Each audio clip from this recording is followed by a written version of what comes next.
दोस्तों नमस्कार, स्वागत है आपका 4 PM पर। मैं हूं आपके साथ अदिति। जुडिशियरी में करप्शन चरम पर है। सुप्रीम कोर्ट में मामला पहुंचते ही फिर एक बार हड़कंप मच गया। दरअसल एक और कैश कांड और एक और जज पर FIR दर्ज। दरअसल मामला खुद जज साहब ने सुप्रीम कोर्ट तक पहुंचाया, पहले ही गिरफ्तारी से पहले ही जमानत पाने के लिए। और उस पर सुप्रीम कोर्ट ने क्या कुछ कहा, पूरा माजरा क्या है, कितने लाखों का घोटाला जज साहब करके भागे हैं, FIR में क्या कुछ दाखिल किया गया है, सब कुछ बतलाऊंगी, तो आखिर तक वीडियो में बने रहे। दोस्तों, अभी तक करप्शन के मामले में नेता, मंत्री, सरकारी कर्मचारी, पुलिस पकड़े जाते थे। अब जजेस का करप्शन कांड धीरे धीरे सामने आने लगा है।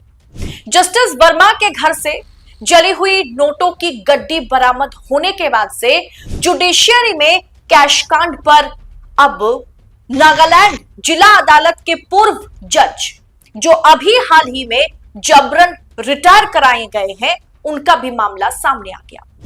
जस्टिस झिमोमी, जिन पर गंभीर आरोप लगा है, नागालैंड की राजधानी दीमापुर में प्रधान जिला न्यायाधीश रहते हुए उन्होंने 28 अलग अलग आपराधिक मामलों से जुड़ी जमानत राशि कुल 14,35,000 रुपए सरकारी खजाने में जमा ना करा करके अपने जेब में डाल दिया।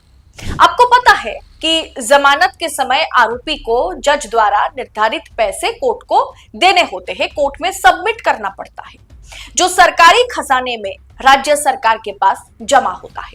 उसे सरकारी खजाने में जमा ना करके जज ने अपने जेब में डाल लिया। यह बहुत बड़ा धोखा है और अपराध है, गुनाह है। अपराधी को सजा देने वाले जज खुद अपराध अगर कर बैठे, फिर क्या कहा जाए। दोस्तों, जस्टिस वर्मा के केस में हमने देखा था जिस तरीके से जली हुई कैश मतलब पकड़े गए थे, उसके बाद उस केस में चाहे कितनी भी रिपोर्टिंग क्यों ना हो जाए, कितना भी सरकार क्यों ना कर ले कि हम इस पर कार्रवाई करेंगे, सुप्रीम कोर्ट की कोलिजियम बेंच ने कहा हम इस पर कार्रवाई करेंगे, लेकिन अभी तक कोई ठोस कदम जस्टिस वर्मा के खिलाफ नहीं उठाए गए, कोई भी ठोस कार्रवाई उनके खिलाफ नहीं की जा रही है। अब देखिए, दीमापुर से ऐसी खबर आ रही है जो रोंगटे खड़े कर देने वाली है। जो पैसा हमेशा जजेस आरोपियों से जमानत देते समय लेते हैं और उसे सरकारी खजाने में जमा करना होता है, दीमापुर के प्रधान न्यायाधीश ने ऐसा नहीं किया। यह आरोप एक शिकायत के आधार पर दर्ज की जा चुकी है और यह शिकायत कोई और नहीं, जो अभी वर्तमान जज है उस कुर्सी पर, जज साहब जिन पर आरोप लगा है, आरोपी जज हटने के बाद उस कुर्सी में जो जज बैठे हैं, उन्होंने यह शिकायत बकायदा FIR के तौर पर दर्ज कराई। जो दीमापुर के मौजूदा न्यायाधीश हैं, उन्होंने एक पत्र लिख करके यह शिकायत दर्ज कराई है। मतलब जज ही जज के खिलाफ यह शिकायत की है। मामला पहले हाईकोर्ट पहुंचा, फिर अब आरोपी जज ने क्या किया कि वो सीधा सुप्रीम कोर्ट पहुंच गए। नागालैंड से वो सुप्रीम कोर्ट पहुंचे ताकि उन्हें एडवांस बेल मिल जाए, गिरफ्तारी उनकी ना हो। गिरफ्तारी होने से पहले वो जमानत चाहते हैं, बेल चाहते हैं।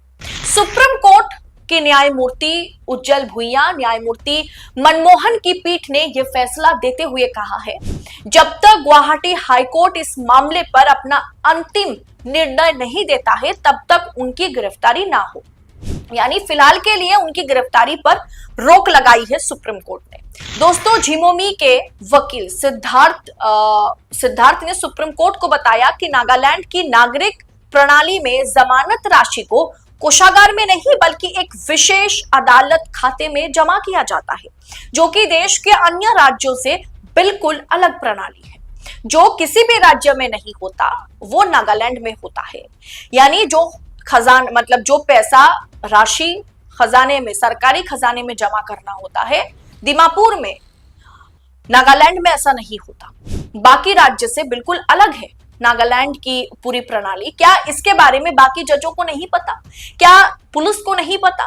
फिर उन पर FIR क्यों दर्ज की गई है? क्योंकि इससे पहले अगर ये अलग प्रणाली है बाकी राज्यों से, तो डेफिनेटली बाकी जजेस जो उनके पहले उस कुर्सी पर बैठे थे या और भी जिले के जजेस जो हैं वो इसी तरीके से काम करते होंगे, अलग खाते में वो राशि जमा होता होगा। दोस्तों, वकील ने यह भी कहा है कि झिमोमी ने पहले ही 2013 में कोहिमा में मुख्य न्यायिक मैजिस्ट्रेट रहते हुए इस अनियमित प्रणाली पर सवाल उठाते हुए हाईकोर्ट को पत्र लिखा था। अब सुप्रीम कोर्ट ने इस पर सख्ती दिखाते हुए, फिलहाल तो अरेस्ट पर उन्होंने रोक लगाई है, सुप्रीम कोर्ट ने रोक लगाई है, लेकिन सुप्रीम कोर्ट ने सख्ती बरतते हुए क्या कुछ कहा वो भी सुन लीजिए। सुप्रीम कोर्ट ने कहा कि पैसा कहां गए, पैसा गया कहां है पैसा, निकालिए ना। पीठ ने इस बात पर हैरानी जताई है कि अदालत में जमानत राशि जमा करने की जो प्रक्रिया है वो रिकॉर्ड में क्यों नहीं है। हमें यह दिखाइए कि यह राशि जमा हुई है, कहीं पर भी जमा हुई है। अदालत ने, सुप्रीम कोर्ट ने यह कहा, लेकिन सिद्धार्थ जो कि आरोपी जज के वकालत करते हुए नजर आए, वकील आए, वो ये बात या जो सुप्रीम कोर्ट ने सबूत मांगा है कि आपने कहां जमा किया है वो बताइए, वो नहीं बता पाए। उल्टा उन्होंने तर्क दिया कि ट्रांसफर के समय राशि के जमा होने के प्रमाण दिए गए थे, लेकिन कोर्ट ने इससे अधिक स्पष्ट सबूत मांगे हैं। गुवाहाटी हाईकोर्ट ने 29 मई को झिमोमी की अग्रिम जमानत याचिका खारिज कर दी थी। सुप्रीम कोर्ट ने अब उन्हें राहत देते हुए निर्देश दिया कि वो जांच में सहयोग करते रहें और हाईकोर्ट की अंतिम सुनवाई तक उन्हें गिरफ्तार ना किया जाए, उनकी गिरफ्तारी से उन्हें संरक्षित रखा जाए। कानूनी बहस क्या कहती है दोस्तों, क्या जज के खिलाफ ऐसे मुकदमे चल सकते हैं? झिमोमी ने के वीरास्वामी बनाम भारत संघ 1991 का हवाला देते हुए तर्क दिया है, उनके वकील ने तर्क दी है कि किसी जज के खिलाफ मुकदमा दर्ज करने से पहले भारत के मुख्य न्यायाधीश की अनुमति जरूरी नहीं है। दोस्तों, कुल मिलाकर के देखा जाए तो ये करप्शन के जो मामले हैं, जजेस के भीतर, जुडिशियरी के अंदर करप्शन के मामले वाकई बढ़ते जा रहे हैं। अगर इस पर सीजीआई बीआर गवई अगर कोलिजियम सही ढंग से कार्रवाई नहीं करे, अगर सही ढंग से कोई ऐसा फैसला ना सुनाए कि बाकी जजेस में करप्शन करने से पहले 10 बार सोचे, तो आगे चल के ये मसला और खराब होता चला जाएगा। फिलहाल जस्टिस वर्मा को अभी तक कार्रवाई नहीं हुई, उनको अभी तक सजा नहीं दी गई है, और जिसके बाद अब दीमापुर में जो जज है जिन्हें जबरन रिटायर कराए गए, वो जज भी आरोपी जमानत के समय जो पैसा कोर्ट को देता है, जो सरकारी खाते में जमा करने का नियम है, पूरे देश में ये नियम लागू है, लेकिन ये नियम जो है नागालैंड में लागू नहीं है, ऐसा वकील साहब, आरोपी जज के वकील साहब कहते हुए नजर आ रहे हैं। दोस्तों, इस पूरे करप्शन की जो चेन एक बनी हुई है ना, इस पूरे करप्शन कांड पर आपकी राय क्या है? इस विषय को आप किस नजर से देख रहे हैं? कमेंट बॉक्स में अपनी राय हमारे साथ शेयर करें और ऐसी तमाम खबरों को लगातार पाने के लिए 4 PM के साथ बने रहें। पहली मर्तबा वीडियो देख रहे हैं तो चैनल को सब्सक्राइब कीजिए और नोटिफिकेशन के लिए बेल आइकन को प्रेस कीजिए। बहुत बहुत शुक्रिया आप सभी का। जय हिंद, जय भारत।